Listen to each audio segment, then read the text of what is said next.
Hello everyone. Today we will discuss various case laws of internal aid to interpretation.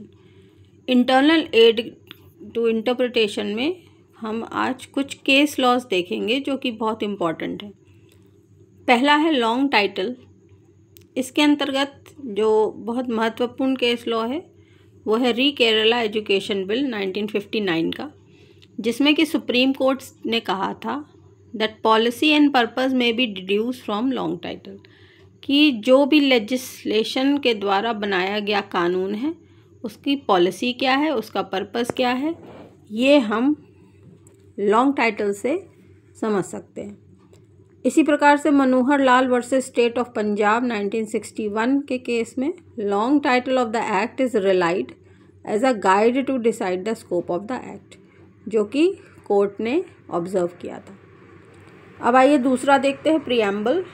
इसमें Maharashtra land development corporation versus state of Maharashtra में कहा गया था court के द्वारा, it was held that preamble of the act is guiding light of for interpretation. तो preamble जो होता है एक्ट का वो गाइडेंस लाइट की तरह होता है। तीसरा है headings and titles of the chapter. तो इसमें शेली वर्सेस लंदन काउंटी काउंसिल का केस है 1949 का। A heading to one set of sections cannot act as an aid to interpret another set of sections। तो इसमें ये स्पष्ट किया गया था कि कोई एक सेट ऑफ सेक्शन है, उसकी जो हेडिंग है उसको हम किसी दूसरे सेट ऑफ सेक्शंस को इंटरप्रेट करने के लिए नहीं इस्तेमाल कर सकते। फिर आइए मार्जिनल नोट्स पे, जिसमें विल्किस वर्सेस गुडविन 1923 का एक केस है। Banks LJ held that side notes are not part of the act and hence marginal notes cannot be referred। तो इसमें मार्जिनल नोट्स को रेफ़र करने से मना कर दिया गया था। लेकिन in Bengal immunity company versus state of Bihar the supreme court held that marginal notes to article 286 of constitution was a part of constitution, it could be relied for it। तो इसमें इस वाले केस में मार्जिनल नोट्स पे court ने rely किया था। In Tara Prasad Singh versus union of India it was held that marginal notes to section of the statute cannot take away the effect of the provision. तो इसमें यह कहा गया था कि मार्जिनल नोट्स भले ही इम्पॉर्टेंट हिस्सा हैं, लेकिन वो किसी भी स्टैट्यूट का जो इफ़ेक्ट है उस पे ओवर रूल नहीं कर सकते। Next is illustrations. इसमें इन महेश चंद्र शर्मा वर्सेस राजकुमार शर्मा के केस में supreme court observe that illustration is a part of section therefore help to elucidate the principle of the section। तो इसमें सुप्रीम कोर्ट ने इलस्ट्रेशन को सेक्शन एक्ट का पार्ट माना और उसकी मदद से एल्यूसिडेट किया जाता है, समझाया जा सकता है प्रिंसिपल को, ऐसा उन्होंने ऑब्जर्व किया।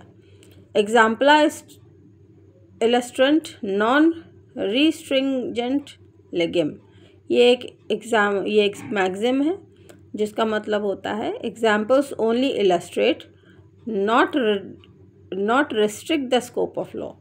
तो एग्जाम्पल्स केवल स्पष्ट करने के लिए इस्तेमाल होते हैं, वो किसी भी कानून को रिस्ट्रिक्ट या रोकने या बंधन में ले आने के लिए नहीं होते हैं।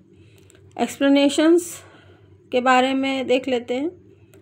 सेक्शन 299 आईपीसी जो अब BNS हो चुका है, कल्पेबल होमिसाइड एक्सप्लेनेशन दिए गए हैं। Explanation cannot have the effect of modifying the language.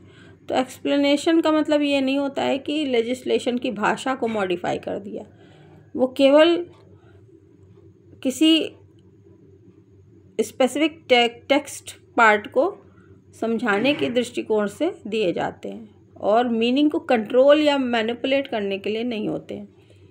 फिर शेड्यूल्स की बात है, लिस्ट दी जाती है, फॉर्म्स दिए जाते हैं इनमें। These are consider interpretation of statutes. तो इन लिस्टों को कंसिडर करते हैं इंटरप्रेट करते समय। इसमें केस लॉ है messrs Aphali pharmaceuticals limited versus state of Maharashtra, जिसमें सुप्रीम कोर्ट ने ये माना, हेल्ड किया था that schedule is less as compare to main body of the act. वो सब्सिडियरी होता है मेन एक्ट से। In Jagdish Prasad versus state of Rajasthan and others, supreme court ruled that the purpose of schedule is to advance the object of main provision and its deletion cannot wipe out the provision। तो इस case में supreme court ने बोला कि schedule का जो purpose होता है वो मेन प्रोविजंस को एडवांस करना होता है, लेकिन मान लीजिए कि कभी भी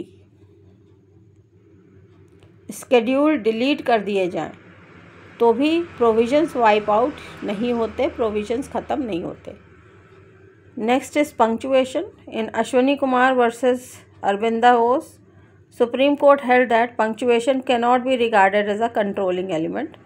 Supreme Court ने punctuation को controlling element की संज्ञा से बाहर रखा and cannot be allowed to control the plain meaning of the text। और इसीलिए टेक्स्ट के प्लेन मीनिंग को भी कंट्रोल नहीं करता है punctuation, ऐसा सुप्रीम कोर्ट के द्वारा कहा गया। तो दोस्तों ये थे हमारे कुछ केस लॉज जो कि इंटरनल एड टू इंटरप्रिटेशन के संबंध में थे। इनको आप प्रीवियस नोट्स के साथ ऐड करके पढ़िएगा। Keep studying. Wish you all the best.